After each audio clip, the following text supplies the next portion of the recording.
Welcome to Zim Celebrity TV. We are back again with the latest gossip nyaya dziri kupisa dziri kutenderera pasocial media. Gezi ari kuvatisa ZANU-PF ED time varakasvizvigananda vakapfeka bhutsu because nezuro akaadresa nation achidedzera kuti it's a national shutdown. Hapana munhu anoenda kubasa.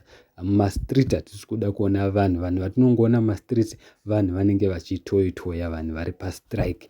Nhasi Greza aadresa futi the nation achidedzera kuti iye hatisi kuda kuona kana vanhu with immediate effect ZANU-PF ED time zvigananda especially ED yanzi ngaabude pachigaro. Taneta naye auraya nyika is busy kubira nyika nana Wicknell nevamwe vake veZANU-PF ndio vanhu vari kubenefita. Hanzi isusu hatisi kubenefita, of which that's true. Munongozviziva mega guys, no one is benefiting, especially maZimbabweans. Hapana vari kubenefita. Mukatarisa kumusangano ZANU-PF iri kungoshandisa strategy yakudhara especially kumamisha vanga vaine hanzi independence yakaitwa iyi of which haina kufamba zvakanaka. Independence yacho kwakanayo zvisingaiti kugokoko kwavaiti vada unoita kuita mashura asi hazvina kufamba zvakanaka. Munongoziva Mwari dzimwe nguva vakapindira idzodzi nzira dzinosiya dzichitaura kuti ngadzigadzirwe. Vasingadi kugadzira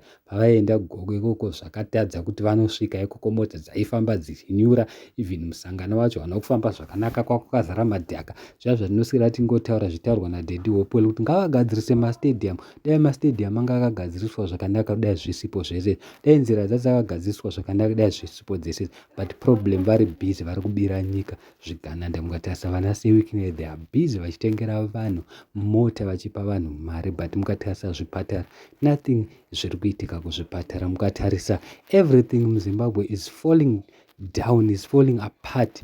Nepamusaka pekuti vakabata vacho zvigananda mbavha dzekupedzisira. So guys, handizivi kuti kudiya sigeza akudedzera kuti hapana munhu ari kufanirwa kuita se ari kufanirwa kuenda kubasa mangwana. Ndo nyaya iripo, asi mapurisa aresponda achidedzera kuti tinokurovai zvisingaiti mukada kukonzeresa mbiri zvo. Ngandizivi kuti zvinopera mushere. Thank you so much.